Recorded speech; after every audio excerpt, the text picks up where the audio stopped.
आता भाजीपाला म्हटलं की शेतकऱ्यांना असं वाटतं की मार्केटमध्ये जो आहे, समजा कोबी लावला तर कोबीला मार्केटमध्ये सगळेच शेतकरी कोबी लावतात, सगळेच कॉलीफ्लॉवर लावतात, सगळे टोमॅटो लावतात. पण जर नवीन भाजीपाला आपल्या मार्केटमध्ये आला तर त्याला सुरुवातीला चांगले पैसे मिळतात आणि न्यूट्रिशन दृष्ट्या शेतकरी आज विचार करतात, ग्राहक विचार करतो की भाजीपाला असा असावा की जो आपल्याला आरोग्यासाठी चांगला असावा.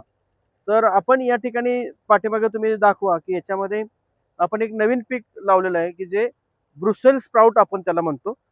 ब्रुसेल स्प्राउट हे पीक असं आहे की कोबी वर्गीयच पीक आहे, परंतु त्याला खालपासून वरपर्यंत छोटे छोटे असे गड्डे लागतात किंवा कोबी सारखेच छोटे छोटे त्याला कंद लागतात, जे गड्डे आपण मार्केटमध्ये विकत जातो. खालपासून वरपर्यंत जर गेलं तर हे जवळपास एका झाडाला 1 किलो ते 1.5 किलो पर्यंत माल लागतो आणि याला 1 एकरामध्ये जवळपास 6 ते 8 टन आपल्याला उत्पादन मिळतं. आपल्या भारतीय मार्केटमध्ये याला 80 ते 500 रुपयेपर्यंत रेट मिळतोय.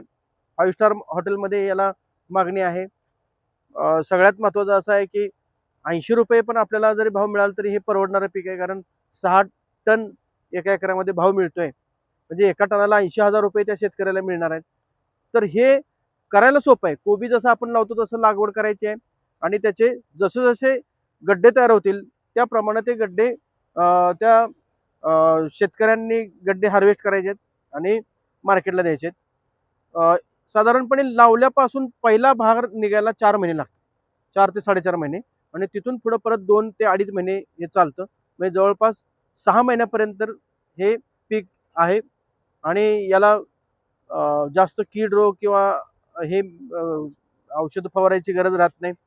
कमीत कमी औषधामध्ये, कमीत कमी खतामध्ये, कमीत कमी पाण्यामध्ये हे पीक येतं. तर आपण हे नवीन आहे, हे सगळ्या शेतकऱ्यांनी याचा फायदा घेतला पाहिजे असंच मी आवाहन करेन. धन्यवाद.